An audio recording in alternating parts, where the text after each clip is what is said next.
Hi అండి, mister Kumar and Mrs Uma ఛానల్కి స్వాగతం.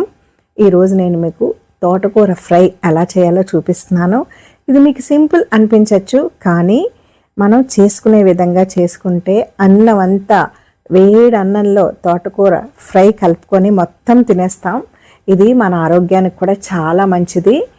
ఇలా తోటకూరని ఒక 3 కట్టలు తీసుకున్నాను. ఇది బాగా వాష్ చేసుకోవాలి. వాష్ చేసుకుని చిన్న ముక్కలుగా కట్ చేసుకోవాలి.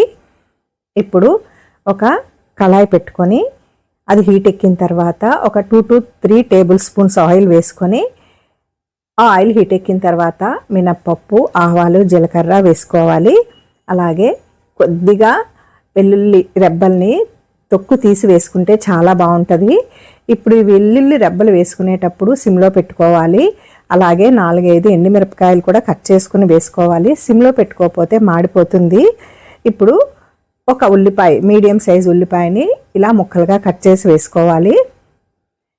కొద్దిగా పసుపు, అలాగే రుచికి సరిపడా సాల్ట్ వేసుకొని ఒకసారి బాగా కలుపుకోవాలి. ఇలా ఉల్లిపాయలు ఎర్రగా ఫ్రై అయిన తర్వాత మనం కోసి ఉంచుకున్నాం కదా, ఈ తోటకూరని ఇందులో వేసుకోవాలి. ఈ తోటకూర ఆయిల్లో బాగా ఫ్రై అవ్వాలి. అందుకే మనం లో టు మీడియం ఫ్లేమ్లో పెట్టుకొని ఈ తోటకూరని ఫ్రై చేసుకోవాలి. తోటకూర టేస్ట్గా ఉండాలంటే ముందు ఇది ఫ్రై అవ్వాలి, అప్పుడే టేస్ట్ చాలా బాగుంటుంది.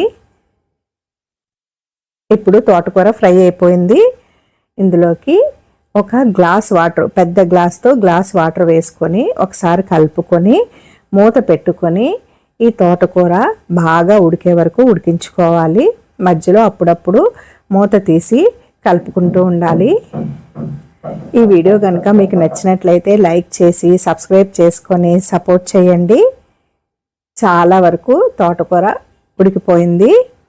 ఇంకొద్దిగా వాటరు ఎగిరిపోయినట్లయితే తోటకూర అయిపోయినట్లే. ఇలా మనం వెల్లుల్లిపాయలు, ఉల్లిపాయ వేసుకొని తోటకూరను ఫ్రై చేసుకుంటే తినేటప్పుడు చాలా చాలా బాగుంటుంది. ఆరోగ్యం కూడా. వారానికి 2-3 సార్లైనా ఇలా తోటకూరని చేసి మనం తింటే ఆరోగ్యానికి చాలా మంచిదండి. ఇంతేనండి, తోటకూర ఫ్రై సింపుల్గా రెడీ అయిపోయింది. తోటకూరే కదా, సింపుల్ కర్రీ అని అనుకోవద్దు. మీరు కూడా ఒకసారి ట్రై చేసి టేస్ట్ చూసి కామెంట్ చేసి చెప్పండి. Thank you for watching.